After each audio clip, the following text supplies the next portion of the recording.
Issue یہ ہے کہ یہ اجلاس بلایا جا رہا ہے اور وہاں پہ ڈسکشن ہوگی اس امپورٹڈ حکومت کا مستقبل، اور کیا جو ہمارے ادارے ہیں کیا وہ یہ سمجھتے ہیں کہ ابھی اس امپورٹڈ حکومت کو چلنا چاہیے ملک کے وسیع تر مفاد میں، اور وہ اس پر کنونس کریں گے یا کیا ہوگا۔ جو بھی تفصیلات ہوں گی وہ بھی میں آپ کے ساتھ شیئر کروں گا۔ دوسری طرف جو معاملہ ہے، اور یہ ہمارے جو موجودہ حکام ہیں اور جس طریقے سے یہ ان ساری چیزوں میں، ایک تو میں آپ کو پہلے بتاؤں کہ حامد خان صاحب کا ایک بہت بڑا نام ہے، اور اس وقت جو بار کونسل میں دو بڑے گروپ ہیں، ایک حامد خان گروپ ہے اور ایک آسمہ جہانگیر گروپ تھا۔ اب جو آسمہ جہانگیر گروپ تھا اس میں وہ انڈیپینڈنٹ گروپ ہے، اور وہ مسلم لیگ نون ہے ساری، اعظم نذیر تارڑ صاحب ہیں، حسن بھون صاحب ہیں، اور یہ سارے لوگ مسلم لیگ نون کا حصہ ہیں۔ اور حامد خان صاحب ایک آئین کے ماہر بھی ہیں، آئین کے استاد بھی ہیں، اور آتھر بھی ہیں آئین پاکستان کے حوالے سے، اور ہسٹری جو آئین پاکستان کی ہے جس کو پوری دنیا میں بڑی پذیرائی اور ان کی بکس کو پڑھا جاتا ہے۔ حامد خان صاحب نے آج ان کے دفتر میں اجلاس ہوا، اور اس میں پاکستان تحریک انصاف کے سابقین سارے کے سارے ان کے آفس میں موجود تھے، جس میں انہوں نے مختلف فیصلے کیے عمران خان کے ساتھ کھڑے ہونے کے۔ انہوں نے کہا، حامد خان صاحب نے کہا کہ مجھے گلہ صرف یہ ہے کہ جو ماضی میں مجھے گلہ تھا جو اب ختم ہو گیا ہے، کہ ہماری عمران خان تک بات پہنچنے نہیں دی جاتی تھی، اور ہمارا ڈائریکٹ عمران خان تک رسائی نہیں تھی، جو کہ اب چیزیں بہتر ہو گئی ہیں۔ انہوں نے کہا کہ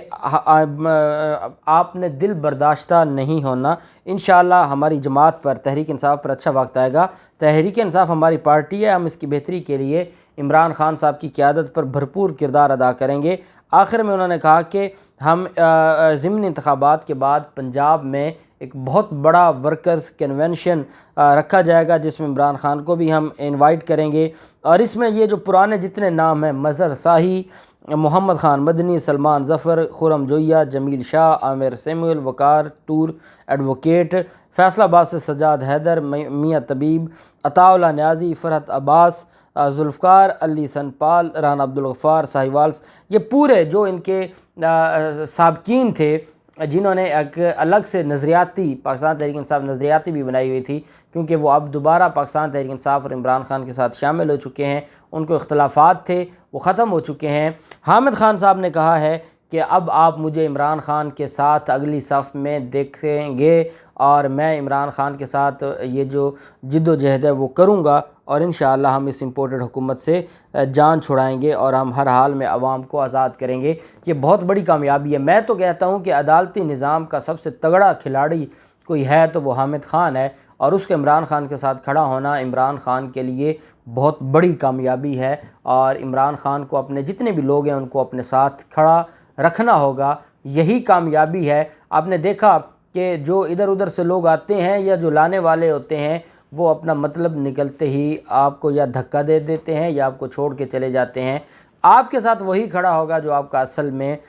نظریاتی ہے، جو آپ کے نظریے، آپ کے منشور اور آپ کی جو پالیسی ہے اس کے مطابق چلنا ہی اپنی ذمہ داری سمجھتا ہے، اور اس وجہ سے یہ چیزیں بڑی اہم ہوتی ہیں۔ Rawalpindi ring road corruption case کے مرکزی ملزم کیپٹن ریٹائرڈ احمد محمود کی بریت کا آرڈر جاری کیا گیا ہے۔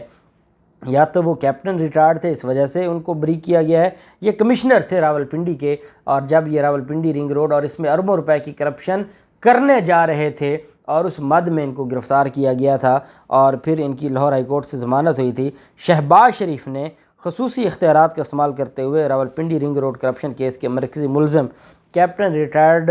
احمد محمود کی بریت کا آرڈر جاری کر دیا۔ ذرائع کا کہنا ہے کہ شہباز شریف کی شفقت سے راولپنڈی رنگ روڈ میں سابق commissioner Rawalpindi captain retired Muhammad Mahmood اور land acquisition collector Waseem Tabish کو کلین چٹ مل گئی ہے۔ راولپنڈی رنگ روڈ سکینڈل میں تحریک انصاف کی بدنیتی اور نااہلی کا جو قرار دیا گیا ہے شہباز شریف کی طرف سے کہ یہ وہ ذمہ دار تھے، اور یہ ملبہ ڈالا انہوں نے ان سینئر افسران کے اوپر۔ اور اس کے علاوہ انکوائری جو رپورٹ تھی، جب عمران خان نے یہ انکوائری ایک کمیٹی بنائی، اس نے رپورٹ دی، انکوائری رپورٹ کے مطابق سابق کمشنر راولپنڈی محمد محمود اور land acquisition collector Waseem Tabish کو کلین چٹ ملی ہے، اور اس میں ان کے خلاف ایلیگیشن یہ تھا کہ اب جو رپورٹ بنائی گئی ہے، پہلے تو ان کے خلاف ایلیگیشن تھا، جو ایک انڈیپینڈنٹ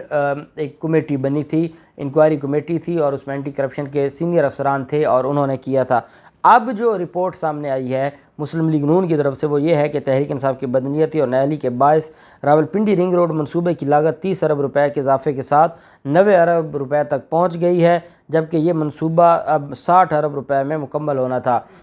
رپورٹ کے مطابق سابق حکومت نے اپنے وزراء شیخ رشید، زلفی بخاری اور غلام سرور کو بچانے کے لیے افسران کو قربانی کا بکرا بنایا، اور اس وجہ سے ان کو بری کیا گیا ہے، اور اس میں یہ انہوں نے اپنے خصوصی اختیارات یا صدر پاکستان کے پاس ہیں، اور وہ بھی تب ہوتے ہیں اختیارات جب ان کو جو سزا ہو گئی ہو اور پھر وہ معاف کیا جاتا ہے، یا جو ڈسٹرکٹ پروسیکیوٹر ہوتا ہے اس کے پاس اختیار ہوتا ہے کہ وہ دوران ٹرائل کسی کو معاف کر دے اور اس کے خلاف کیس ختم کر دے۔ وہ اچھا اس میں پھر گراؤنڈز ہیں، اسپیسیفک ریزنز ہوتی ہیں، پھر عدالتیں مطمئن ہوتی ہیں نہیں ہوتی۔ اب مجھے یہ نہیں سمجھ آتی کہ جس کے خلاف چلان جمع ہو گیا، جو ہائی کورٹ سے جس کی جا کے پہلے ڈسٹرکٹ کورٹ سے ضمانت خارج ہوئی اور ہائی کورٹ سے مشکل سے ضمانت ہوئی، اس کو کون سے خصوصی اختیارات تھے شہباز شریف کے پاس کہ ایک چلتے کیس کو اس نے بری کر دیا ان لوگوں کو؟ یہ اس قانون کا کھلواڑ ہے۔ جو اپنے آپ کو NRO دینے کے لیے سارا کچھ کر سکتے ہیں وہ پھر اپنے لوگوں کا بھی کر سکتے ہیں۔ یہ ایک بہت بڑا ظلم ہے ہمارے معاشرے میں، جو ناانصافی ہے دن بدن بڑھتی جا رہی ہے، اور ہماری عدالتیں منہ دیکھ رہی ہیں۔ اللہ پاک پاکستان کا حامی و ناصر ہو۔ بہت شکریہ۔ اللہ حافظ۔ پاکستان زندہ باد۔